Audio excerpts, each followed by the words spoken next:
বাস্তবতায় বলছে, এটা যদি রাজনীতি মনে করে কেউ মুখ ফিরিয়ে চলে যান, হয়তো এই কারণে আপনি আবার জাহান্নামী হয়ে যেতে পারেন। বিশ্ববিদ্যালয়ে থাকাকালীন এক দুষ্টু বন্ধু ছিল, এত দুষ্টু, ঢাকায় যাচ্ছে এক ক্রসে চড়ে, হঠাৎ পেটে গন্ডগোল, ডাক দিয়ে বলে, ড্রাইভার গাড়ি থামান, আমি নেমে যাব। ড্রাইভার বলছে, না, এই গাড়ি থামবে না, একবারে সিরাজগঞ্জের গোল চত্বরে থামবে।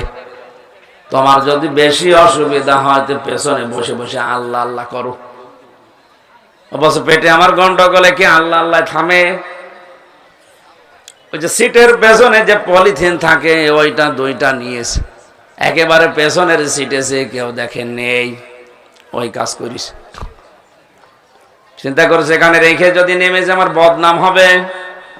পকেট থেকে একটা রুমাল বের করে সুন্দর করে বেঁধেছে, পেছনের জালানার কাজ খুলে দিয়ে ফেলে দেবে। আল্লাহর ইশারা, পেছনে আসছিল মোটর সাইকেল ওয়ালা, পড়বে কি পড়বে একেবারে মোটর সাইকেলের সামনে। মোটর সাইকেল ওয়ালা চিন্তা করেছে, বাস থেকে নতুন রুমালে মোড়ানো পড়লো কি গো? রুমাল যখন নতুন, ভেতরের জিনিসও মনে হয় নতুনই হবে। বলছে, আমি কাজ দিয়ে তাকিয়ে আছি, দেখি লোকটা তুলে নিল।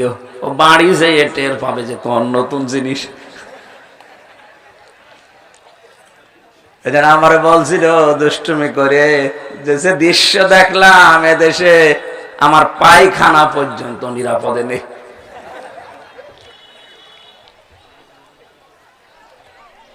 সৌদি আরবে অজুখানায় আমার নিজের সামনে অজু করে আসার সময় একটা ঘড়ি, একটা মোবাইল পড়েছিল। কত মানুষ হেঁটে যাচ্ছে, কেউ নিচ্ছে না। সিসি ক্যামেরা লাগানো আছে, একটাই ভয়, যদি ধরা পড়ে যায় হাত কেটে দেবে। কথা বলেন না কেন? কোরআনের বিচার ব্যবস্থা যদি শুধু চোরেরটাও কায়েম করতে পারতাম, বঙ্গবন্ধুর কথা বলা লাগতো না যে আমার কম্বল, বলা লাগতো না। এই যারা নবীজি বলেন, যারা কোরআন দিয়ে বিচার কায়েম করে এরা ন্যায় বিচার কায়েম করতে পারে। অমান দাআ ইলাইহি হাদা, এদিকে তাকান, এই যে হাদা একালিফ টান আছে, অমান দাআ ইলাইহি হাদা, কেউ যদি হেদায়েতের উপরে থাকতে চায় তার এক নাম্বারের দায়িত্ব সে যেন মানুষকে কোরআন দিয়ে ডাক দেয়। কি দিয়ে? আজ কোরআন দিয়ে মানুষকে ডাকা হচ্ছে না। কেউ ডাকছে তার বাবার আদর্শের দিকে, কেউ ডাকছে তার পীরের আদর্শের দিকে। আপনাকে তো ডাকা লাগবে কোরআনের আদর্শের দিকে। আর সবাই যদি এই দায়িত্বটা পালন করতাম, কেউ আর আতঙ্কে থাকতো না কোরআনের কথা বলে।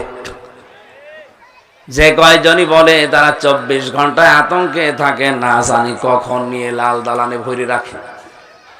এ দায়িত্ব শুধু এই কয়জনের না, এ দায়িত্ব এই পৃথিবীতে যারাই নবীর উম্মত দাবি করবে, বাল্লিগু আন্নি ওয়ালাউ আয়া, বাল্লিগ না বাল্লিগু বহু বচন। এই বহু বচনের ভেতরে কুমিল্লার মানুষ নেই? হ্যাঁ, কথা বলুন। পৃথিবীতে যত মানুষ নবীর উম্মত দাবি করবে, এই বাল্লিগু বহু বচনের ভেতরে সবাই আছে। নবীজি একবারে সবাইকে উদ্দেশ্য করে বলেছেন, আন্নি ওয়ালাউ আয়া, আমার পক্ষ থেকে যদি একটা আয়াত তোমার জানা থাকে ওইটা মানুষের কাছে পৌঁছিয়ে দাও। এই দায়িত্বটাই তো শুধু পালন করার জন্য সেই কুষ্টিয়া থেকে এই কুমিল্লা পর্যন্ত এসেছি। অন্য কি উদ্দেশ্য আমার আছে বলেন? আমি কি আপনাদের এখানে ভোটে দাঁড়াবো? এক কথা বলেন। এখানে জমি কিনে বাড়ি করব? কোন কারণে কথাগুলো বলা হচ্ছে? আমি নবীজির এই বাল্লিগুর ভেতরে আছি, এজন্য রিস্ক নিয়ে হলো বলবো। আর আপনার জীবনেও তো এই দায়িত্ব ছিল, আপনি মনে করছেন না এটা শুধু হামজার দায়িত্ব, পালন করে আরো 3 বছর ছেলে থাক। সবাই মিলে যদি হাদিসটা মানতাম, কোন আলেম বাংলাদেশে জেলে থাকতো না। আজ কেউ 10 বছর, কেউ 22 বছর, কেউ 32 বছর পড়ে আছে আলেমরা জেলে, আপনি টের পাচ্ছেন না? তাই ঠনকো আন্দাজে কিছু জানে না, উল্টা পাল্টা নাম দিয়ে মামলা দিয়ে ভরে রেখেছে। জামিন চাইলে জামিনও দেবেন না। আরে ভাই, খাসার পাখি নাকি মানুষ যে একটা ঘরে এদিকে 3.5 হাত, এদিকে 2.5 হাত, এতটুকু একটা ঘরে একদিন 2 দিন না, 22টা বছর যদি কেউ এক ঘরের ভেতরে থাকে, ও তো পাগল হয়ে যাওয়ার কথা। সন্তানাদি, স্ত্রী, মা বাবা, আত্মীয় স্বজন সব বিচ্ছিন্ন। একটা ঘরের ভেতরে একটা মানুষ যদি 30 বছরে, যে আব্বাস মাদানি আজ 32 বছর জেলখানায়, সে কি জেনা করে জেলে গেছে, চুরি করে জেলে গেছে, ডাকাতি করে গেছে? এ কোরআনের এই কথাগুলো প্রচার করতে গিয়ে সে বাতিলের টার্গেট হইয়া জেলখানায়। তার একবার সুবহানাল্লাহ বলা আর আপনার 70 বার সুবহানাল্লাহ বলার সমান হবে না। কারণ ইবাদতে যার যত বেশি কষ্ট হয়, তার সওয়াব ডবল হয়। কথা বুঝতেছেন? কোরআন পড়তে পড়তে কেউ যদি বেঁচে যায়, আগড়িয়ে যায় মুখে, উচ্চারণ হতে চায় না, এরপরও কষ্ট করে পড়ে, হাদিস আমরা সবাই জানি, তার সওয়াব হবে ডবল। কথা বলে না কেন? এর একটা জীবনটাই শেষ করে দিল এই বাল্যগো মানতে গিয়ে। আর আপনিও নবীর উম্মত, বাল্যগো তো মানেন না, যারা মানে তাদেরকে আপনি আরো আটক করেন। এই জন্য কোরআনের উপরে যদি কেউ হেদায়েতের উপরে থাকতে চায়, তার জীবনের টার্গেট এখন থেকে হওয়া লাগবে, আমি কোরআন দিয়ে মানুষকে ডাক দেব। এক কথা বলে না কেন? হযরত নূহ আলাইহিস সালামের জীবন এটা পড়লাম। তার মিশন ছিল 7টা। উম্মতের ভেতরে তিনি 7টা মিশন নিয়ে নেমেছিলেন দাওয়াতি পদ্ধতিতে। তার 1 নম্বরে উম্মতদের স্বভাব চরিত্র ছিল, ওরা আসমানি আওয়াজ শুনলেই পালাতো। হযরত নূহ সকাল নেই, বিকাল নেই, রাত নেই, যখন তখন আল্লাহর দিকে মানুষকে ডাকতেন। আসমানি আওয়াজ দিয়ে তার উপরে সহিফা নাজিল হয়েছিল, এর জন্য সহিফা দিয়ে ডাকতেন। আর উম্মতের ভেতরে স্বভাবই ছিল এইটা, ওরা আসমানের আওয়াজ শুনলেই তাড়াতাড়ি পালাতো, মুখ ঢেকে রাখতো। কোরআনে ফেরার রা দিয়েছেন আল্লাহ। আজও বাংলাদেশে অনেকেই নবী হযরত নূহ আলাইহিস সালামের উম্মতের মতো চরিত্র বানিয়ে ফেলেছে। কোরআন দিয়ে ডাকলে ওদের যেন কেমন লাগে। কথা বলা লাগবে। আপনি আমি যদি হেদায়েতের উপরে থাকতে যাই, মনে করছেন আমি জুব্বা গায়ে দিয়েছি, টুপি মাথায় দিয়েছি, দাড়ি আমার বড় বড়, সব সময় তাসবিহ টানি, আমি হেদায়েতের উপর নেই মানে না। আপনি হেদায়েতের উপরে থাকতে চাইলে আপনাকে কোরআন দিয়ে মানুষকে ডাক দেওয়া লাগবে। যদি একটা আয়াত জানেন, সেটা দিয়েই। আপনার হয়তো বেশি জানা নেই, কুল হু আল্লাহু আহাদ এতটুকু জানেন, এইটা দিয়ে ডাক দেন। কথা বুঝতেছেন? হাদিসের শেষ অংশ, ফাকাদ হুদিয়া ইলা সিরাতিম মুস্তাকিম।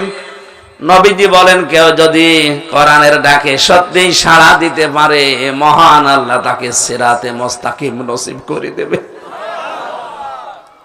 এটা পাওয়ার জন্যই তো এত আয়োজন দুনিয়ায়। প্রত্যেক দিন 5 ওয়াক্ত নামাজে কমপক্ষে 17 বার আপনি বলেন, ইহদিনাস সিরাতাল মুস্তাকিম, হে আল্লাহ তুমি সিরাতে মুস্তাকিম আমাকে দেখাও। নবীজি বলেন, এটা যদি পেতে চাও, কোরআনের ডাকে সাড়া দাও। আল্লাহ আমাদের তৌফিক দিন, বলেন আমিন। কোরআন কি করে মানুষের কাছে উপস্থাপন করা লাগে, কিভাবে বর্ণনা করা লাগে, ট্রেনিং আল্লাহ দিয়েছেন 1500 বছর আগে। কিতাবুন উনজিলা ইলাইকা ফালা ইয়াকুন ফি সাদরিকা হারাজুম মিনহু লিতুনযিরা বিহি ওয়া যিকরা লিল মুমিনিন। আল্লাহ পাক বলেন, এই যে কোরআন আপনাকে দিলাম, এটা শুধু চুমা খাবেন আর উপরে রেখে দেবেন। এ কথার সাথে আপনারা একমত আছেন? জি না। জবাব দেন না কেন? আল্লাহ পাক বলেন, কিতাব আপনাকে আমি দিয়েছি শুধু চুমা খাওয়া, তাবিজ বানানোর জন্য না। এটা দিয়ে আপনি মানুষদেরকে সতর্ক করবেন। কি করবেন? সতর্ক। হ্যাঁ, সতর্ক করার সময় আপনার মনের ভেতরে আমার যেন কোনো সংকীর্ণতা, সংশয়, সন্দেহ, দ্বিধা, দ্বন্দ্ব এগুলো কাজ না করে। যিকরা লিল মুমিনিন, কোরআন আমার মুমিন বান্দা বান্দীদের জন্য উপদেশ। আমি হারাজন শব্দের ব্যাখ্যা পেয়েছি তাফসিরে দুইটা। এক নম্বরে কোরআন দিয়ে আপনি সতর্ক যখন করবেন, তখন অনেক মানুষ কোরআনের বক্তব্য না বোঝার কারণে মন খারাপ করতে পারে। এরকম মানুষ দেশে নেই? আছে, মানে এরকম মানুষ এখন বেশি। আল্লাহ যেটা বোঝাতে চায় ওইটা ডাইরেক্ট, ইনডাইরেক্ট বিভিন্ন কায়দায় আল্লাহ মানুষকে উদাহরণ দিয়ে দিয়েও বুঝিয়েছেন। কথা বলতে গেলে যখন দেখেন না এগুলো তো আমার সাথে মেলে না, আমি যে পরিবার চালাই, সমাজ চালাই, রাষ্ট্র চালাই, এর সাথে এর মিল নেই, তখন না বুঝে আন্দাজে মন খারাপ করে। হারাজনের দ্বিতীয় ব্যাখ্যা, হে নবী আপনি যখন কোরআন প্রচার করবেন দেখবেন অনেক মানুষ আবাহমান কাল থেকে বাপ দাদা মুরব্বীদের নিয়ম নীতিকে ইসলাম মনে করে, ধর্ম মনে করে পালন করছে। কোরআনে কারীম যখন প্রচার করবেন, ব্যাখ্যা করবেন, তাফসীর করবেন, ওইগুলো টিকবে না। তার ভেতরে অন্যতম আমাদের দেশে যেটা চলে বেশি, তার নাম জিকির। জিকির আল্লাহর নামে হবে, আল্লাহ বাদে কারো নামে জিকির করা জায়েজ নেই। এমনকি রাসূলুল্লাহর নামেও জিকির হবে না। কেউ যদি ইয়া রাসূলুল্লাহ ইয়া রাসূলুল্লাহ জিকির করে, ওর সওয়াব হবে না গুনাহ হবে? আপনাদের ভয় করছে? ইয়া রাসূলুল্লাহ বলে কোনো জিকির নেই। আপনি রাসূলের নামে পড়তে পারেন দরুদ। আপনাকে জিকির করা লাগবে পৃথিবীতে শুধুমাত্র একজনের নামে, তিনি আমাদের আল্লাহ। জোরে বলেন নাম কি? আল্লাহকে ডাকে, পাশাপাশি অন্য কাউকে যদি জুড়ে দেয়, সূরা সূরা ফুরকানের 19 নাম্বার পারার 4 নাম্বার পৃষ্ঠা 13 নাম্বার লাইনে আয়াতটা আছে, মাআল্লাহি ইলাহান আখার। আল্লাহর পাশাপাশি যারা অন্য কাউকে ডাকে, এই কুমিল্লা ব্রাহ্মণবাড়িয়ায় কত মানুষ আল্লাহর নাম জিকির করার পাশাপাশি ডাকতেছে ইয়া আলী বাবা, শাহ আলী বাবা, দয়াল বাবা। এক কথা বলেন না কেন? এগুলো তো ইসলামে নেই, টিকবে না। তখন ওই মানুষগুলো যারা আপনাকে নিয়ে এসেছিল, ওরা হাদিয়া তোফা নজর নিয়াজ দেওয়া দূরের কথা, শেষে তাড়া খেয়ে মরবেন। কথা বলে না কেন? এই জন্য হাজারো জেলায় যাওয়ার পরে দেখি কত মানুষ হাদিয়া দেওয়ার পরিবর্তে তাড়া দেয়। বিশ্ববিদ্যালয়ে যখন ছিলাম সেকেন্ড ইয়ারে, সম্ভবত 12 সালে 13 সালের দিকে, ঝিনাইদহে এক দরবারে নিয়ে গেছে মাহফিলে। আমি জানতাম না ওটা দরবার। যে দেখি পীর সাহেবকে অনেক মহিলারা সেজদা করছে, মেজাজ গেল খারাপ হয়ে। আমারে বলছে হুজুর শিরিকের উপরে কথা বলেন। ঠিক আছে, শিরিক কত প্রকার, কি কি, আমি একটা একটা করে পয়েন্ট আরম্ভ করলাম। শিরিক বিল জাত, শিরিক বিল সিফাত, শিরিক বিল ইখতিয়ারা, শিরিক বিল হুকুক। হক যেটা, ওই হক যদি অন্য কাউকে দেওয়া হয়, সেজদা পাওয়ার হক আল্লাহর, এটা যদি অন্য কাউকে দেওয়া হয় এটা শিরিক। সুতরাং এ দরবারে যেটা চলছে এটা প্রকাশ্য শিরিক। কথা বলেন। পীর সাহেব ওখান থেকে চিৎকার করছে, ওরে নামা, আমার দরবার গেল।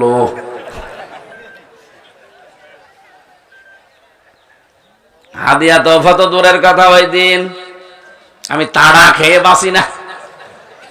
আমার স্যান্ডেল পর্যন্ত ওই দিন গিয়েছে হারিয়ে। ঝিনাইদহের শৈলকুপায় মাঠের ভেতর দিয়ে পালাতে পালাতে শেষে ভার্সিটি এসে উঠলাম। অথচ হাদিয়া তোফা দেওয়ার কথা ছিল। গেছি সেই কুষ্টিয়া থেকে, সে সময় হরতাল চলছিল, আমার ভালো মনে আছে। কারণ যেটা সমস্যা হয় ওই জায়গায় মনে থাকে ভালো। এত কষ্ট করে গেছি দাওয়াতের নিয়তে। কোরআনের ওই কথাগুলো যদি আমি ওই দিন তুলে না ধরে ওই দরবারের পক্ষে বলতাম, যা করছে বাবা শাহজালাল সব হালাল, তাহলে আমার মনে হয় হাদিয়া যদি 10,000 দিত 15,000 বেড়ে যেত। ওর কাছে ভালো হলেও খারাপ হয়ে যেতাম কার কাছে?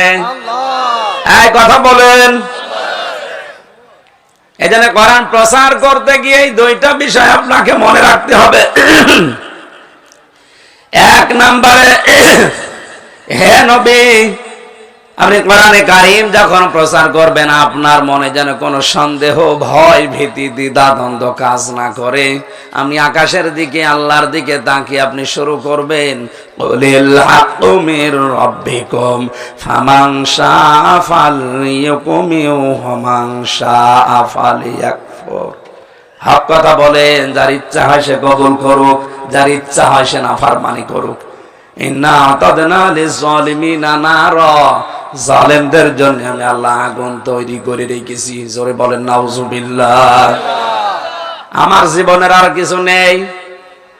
যে আশাগুলো ছিল, ভরসাগুলো ছিল, জেলখানায় যে আমার লস হয়নি, এই 3টা বছরে আমি বুঝে ফেলেছি দুনিয়ার জীবনটা ধোকার জীবন। কারণ ওখানে কত মানুষ আমার সামনে এমনিতেই মারা গেছে, আমিও তো মরে যেতে পারতাম। এজন্য আগে চাইছিল দুনিয়ার প্রতি, এখন আর ওই টানটা আসে না। কারণ বাস্তবতায় আমি দেখে এসেছি আসলে দুনিয়াটা পুরা ধোঁকা। ফাঁসির আসামি তার মা বাবাকে, আত্মীয় স্বজন যারা বেঁচে আছে, বউকে খবর দিয়েছে। এমনও মানুষ দেখেছি কেউ দেখা করতে পর্যন্ত আসে নাই, বলে দিয়ে দাও। অথচ ওদের জন্য আজ এই লোকটার ফাঁসি হচ্ছে, ওদেরকে আরামে রাখবে এজন্য ডাকাতি করতে গিয়ে ধরা পড়েছিল। যাদের জন্য আমরা যা করছি, এই মানুষগুলো শেষে আমার শত্রু হয়ে দাঁড়াবে। যেন আমি এখন বিশ্বাস করি যে আমি এসেছি খালি গায়ে, খালি পায়ে, ন্যাংটা যাবো খালি পায়ে। মাঝখানে 70-80 বছরের হায়াতে একটু খাওয়া দাওয়া, একটু আরাম, আয়েশ, এই শেষ, তো এটা কিছু নেই। যেন আমার আসল টার্গেট হওয়া লাগবে মরণের পরের জীবনটা। ওই জীবনে যেন ধরা না খায়, ওই জীবনে যেন ধরা পড়ে না যায়। আল্লাহর বিচার ব্যবস্থা যখন শুরু হবে, মহান আল্লাহর বিচারে কিন্তু কোনো অবিচার নেই। আছে? কথা ভালো করে বোঝেন, আল্লাহর বিচারে কোনো অবিচার নেই। আরো জোরে বলেন। আর আল্লাহ কিয়ামতে বিচার করার জন্য একেবারে গোষ্ঠী সৈন্য ডাক দেবে না, একা একা ডাকবে। অকুল্লুহুম আতিহি ইয়াউমাল কিয়ামাতি ফারদা। সূরা মরিয়ম 16 নম্বর পারা 10 নম্বর পৃষ্ঠা 15 নম্বর লাইনের শেষ নাম্বার রুকুর শেষ নাম্বার রুকুর 95 নম্বর আয়াত। আল্লাহ পাক বলেন, কিয়ামতে প্রতিটি মানুষকে বিচারের জন্য আমি ডাকবো স্রেফ একা একা। কয়জন করি? একজন। আরো জোরে বলা লাগবে। এটা বারবার বলছি এই কারণে, এ বাংলাদেশে কয়েক বছর ধরে একটা কথা ভাইরাল হয়ে গেছে যে কিয়ামতে এক একজন আল্লাহর কুতুব, আল্লাহর পীর, আল্লাহর ওলি বলে যারা দাবি করে, এরা নাকি লক্ষ লক্ষ মুরিদ নিয়ে স্লোগান দিতে দিতে উঠবে। এটা যে কোরআনের সাথে পুরা ডাহা সাংঘর্ষিক মিথ্যা কথা।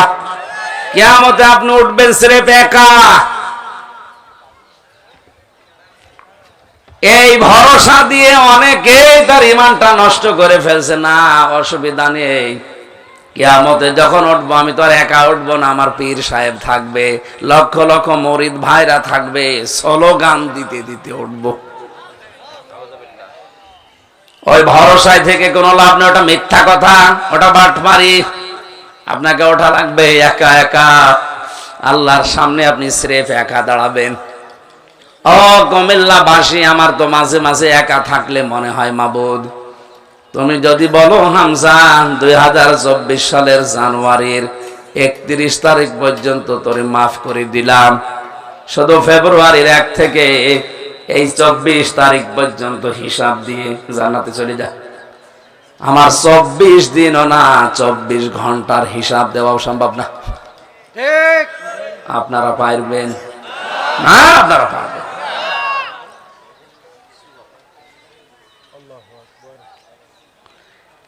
কিয়ামতের কথা আমি কোরআনে যত জায়গায় পড়েছি, সেখানে আরো মুরিদ, পীর, ইমাম, নেতা না, আরো কাঠ হবে সব। ফাইদা নুফিখা ফিস সূরি ফালা আনসাবা বাইনাহুম ইয়াউমাইযিন ওয়ালা ইয়াতাসালুন। সূরা মুমিনুনের ভেতরে আছে, আল্লাহ পাক বলেন কিয়ামতে ফুৎকার দেওয়ার সঙ্গে সঙ্গে রক্তের যত সম্পর্ক আছে, আনসাব বহু বচন, সব কাট হয়ে যাবে, একটা সম্পর্ক ঠিক থাকবে না। নিজের আপন মায়ের পা ধরে মানুষ 500 বছর কাঁদবে, 500 বছর পর ওর মুখের উপরে লাথি দিয়ে বলবে দূর হয়ে যা, আমার দুনিয়ায় বিয়েই হয়নি, ছেলে পাবো কোথায়? ও বাংলার মুসলমানেরা যদি আপন মা 500 বছর পরে মুখে লাথি দিয়ে কথা বলতে পারে, আমার তো মনে হয় পীর যারা দাবি করে ধোকা দিয়ে বোকা বানিয়ে রেখেছে, আল্লাহর কসম ওরা বলবে আমি দুনিয়ায় পীরই ছিলাম না। বলেন তো আপনার মা যদি কথা বলতে পারে, পীর কথা বলতে পারে না? ওই দৃশ্য দেখে বলবে ওরে বাবারে, মহিলাদের লজ্জার স্থান লাগে সন্তান হতে, তো পেট ফেটে সন্তান বেরিয়ে যাচ্ছে। ফাকাইফা তাত্তাকুনা ইন কাফারতুম ইয়াওমা ইয়াজআলুল ওয়িলদানা শিবা। এত কঠিন অবস্থা আল্লাহ তৈরি করবে, ওই সময় যুবক মানুষ বৃদ্ধ হয়ে যাবে। এই দৃশ্য দেখে হাজার হাজার পীরেরা আল্লাহর কসম ওরা বলবে আল্লাহ আমি পীর ছিলাম না, কিসের মুরিদ, ওগুলো কিচ্ছু না।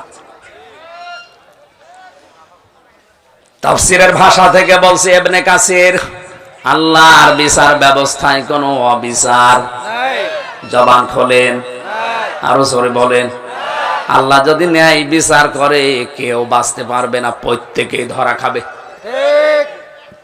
আল্লাহর বিচারে অবিচার নেই, ন্যায় বিচার করলেও বাঁচবেন না, তো কি করবে কেউ নি? কুমিল্লাবাসী আমি আবার বলছি, আল্লাহর বিচারে কোনো অবিচার, ন্যায় বিচার না, না ন্যায় বিচার আছে। ন্যায় বিচার করলে আপনিও বাঁচবেন না, আমিও বাঁচবো না। না, একটা পদ্ধতি আছে, উনি যদি আমাদের মাফ করে দেন। এখানে যারা হাসি আছে জিজ্ঞাসা করেন রুকনি ইয়ামিনী থেকে হজরে আসওয়াদ পর্যন্ত 6ষ্ঠ চক্কর দেওয়ার সময় এই জায়গা পার হয়ে মানুষ একটা দোয়া পড়ে, আল্লাহুম্মা ইন্না আলাইয়া হুকুকান ফীমা বাইনি ওয়া বাইনিকা। হে আল্লাহ, আমি তোমার গোলাম, তুমি আমার মালিক। এ গোলাম আর মালিকের ভেতরে অনেকগুলো দেনা পাওনা ছিল, আমি গোলাম হিসাবে যা পাবো তুমি মালিক হিসাবে সব দিয়েছো, কিন্তু তুমি মালিক হিসাবে আমার মতো গোলামের কাছে যা পাবে আমি কিচ্ছু দিতে পারিনি। আমার একটাই রাস্তা খোলা আছে, তোমার ঘর সামনে নিয়ে বলছে আল্লাহ তুমি আমারে মাফ করে দাও। ও কুমিল্লাবাসী, কোরআনে কারীম দিয়ে তাফসীর করলে অনেক নিয়ম নীতি বাংলাদেশে বানানো চলবে না, ওটা আমিও জানি। আমার এই সত্য দৃষ্টিতে প্রায় 34টার উপরে বানানো ইবাদত বাংলাদেশে চলছে, যারা একেবারে 100 ভাগ ইবাদত মনে করে পালন করে, অথচ ওটা ইবাদত না।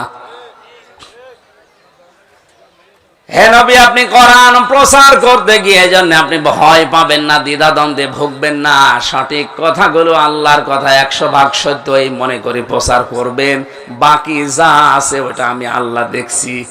এজন্য আল্লাহর দিকে ভরসা করে সূরা বাকারার 190 নম্বর আয়াতটা পড়েছি।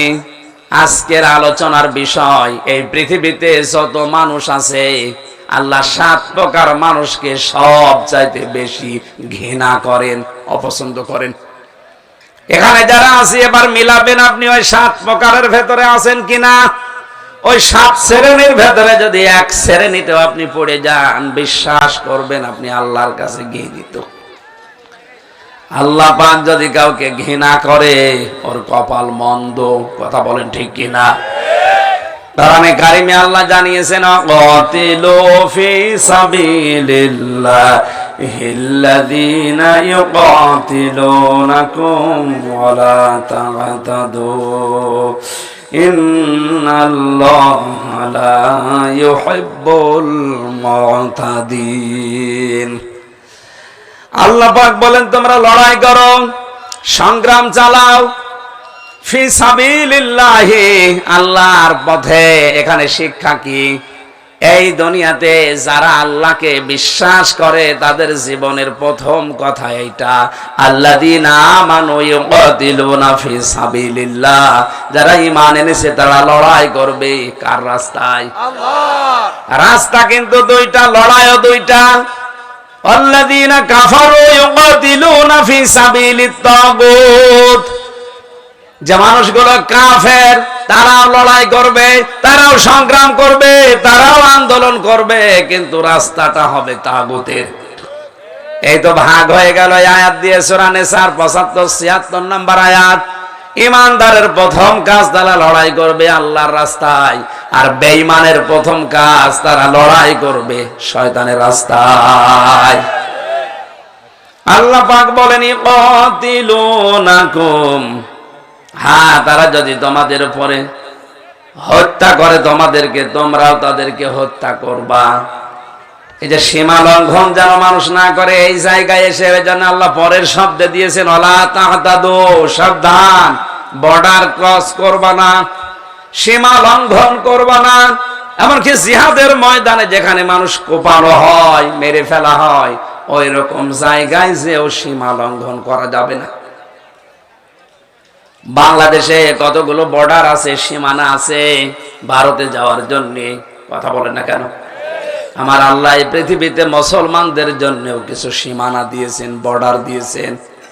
এই বর্ডার গুলো কেউ যদি ক্রস করে, লিমিট ক্রস করলে বাইরের দেশে গেলে যেমন ভরে আপনার জেলখানায় দেবে, আল্লাহর বর্ডার কেউ যদি ক্রস করে তারও ধরে আল্লাহ জেলখানায় দেবে, তার নাম জাহান্নাম। এক নম্বরে আল্লাহর বর্ডার হচ্ছে মানুষ যেন সীমা লঙ্ঘন না করে। কি না করে? এই পৃথিবীতে যত জাতিকে আল্লাহ ধ্বংস করে দিয়েছে, আমি পড়া কোরআনের ভেতরে প্রায় 9টা পেয়েছি। এই 9টা জাতিকে ধ্বংস করার পেছনে কারণ ছিল তারা সীমা লঙ্ঘন করেছিল। وَإِلَى ثَمُودَ أَخَاهُمْ صَالِحًا قَالَ يَا قَوْمِ اعْبُدُوا اللَّهَ مَا لَكُم مِّنْ إِلَٰهٍ غَيْرُهُ قَدْ جَاءَتْكُمْ بَيِّنَةٌ مِّن رَّبِّكُمْ هَٰذِهِ نَاقَةُ اللَّهِ لَكُمْ آيَةً فَذَرُوهَا تَأْكُلْ في أرض الله إلى آخر آية। এসেছে আলোচনা এসেছে। আমাদের প্রধান ভক্ত তো চলে এসেছে, আমি মনে হয় শেষ করে দিলে ভালো হয়। এর দ্বিতীয় নম্বরে ছিল জালেম এবং অত্যাচারী। এখন এর যতগুলো নোট করা, এতো আরো কয়েক ঘন্টা লাগার কথা। আমি মেহমান বসিয়ে কথা বলতে পছন্দ করি না। আর আমার বড় ভাই, শ্রদ্ধাভাজন বড় ভাই, আপনাদের এলাকার সন্তান, তাই কি আমার বড় ভাইয়ের সম্মানে 2 নম্বরে যারা জালিম অত্যাচারী, সূরা ইমরানের 56-57 নম্বর আয়াতে দলিলগুলো লম্বা করে বলতে পারছি না। 3 নম্বরে অহংকারীদেরকে আল্লাহ পছন্দ করেন না, সূরা কসসের ভেতরে আল্লাহ জানিয়েছেন এই ঘটনা। 4 নম্বরে অপচয় বা অপব্যয়কারী যারা, তাদের পছন্দ করে না। 5 নম্বরে খেয়ানতকারী যারা, পাপিষ্ঠ। এটা বাংলাদেশের সবচাইতে বেশি হচ্ছে এখন। খেয়ানত মানে আমরা মনে করি টাকা পয়সা দিলাম, আমানত খেয়ে ফেললো, এইটাই না। যে যেই চেয়ারে বসার যোগ্যতা রাখে না, তাকে ওই চেয়ারে বসলে আমানতের খেয়ানত হয়। আর সবচাইতে বেশি হচ্ছে এটা বাংলাদেশে। যে যেই বিষয়ে জানে না, পড়াশোনা নেই, তার যোগ্যতা নেই, হঠাৎ করে উড়ে এসে জুড়ে বসেছে ওই চেয়ারে। আরে ভাই, কৃষক যে লোকটা কৃষি কাজ করে সারা জীবন, ভাই কৃষির উপরে যাদের লেখাপড়া, সেখানে তারে বসা। আপনাদের প্রধান অতিথি আসতেছে। 6 নম্বরে ফাসাদ সৃষ্টিকারী, 7 নম্বরে যারা মন্দ কথা বলে, তাদেরকে আল্লাহ পছন্দ করেন না। আল্লাহ আমাদেরকে কোরআনের আয়াতটা প্র্যাকটিক্যাল লাইফে মেনে চলার তৌফিক দিন।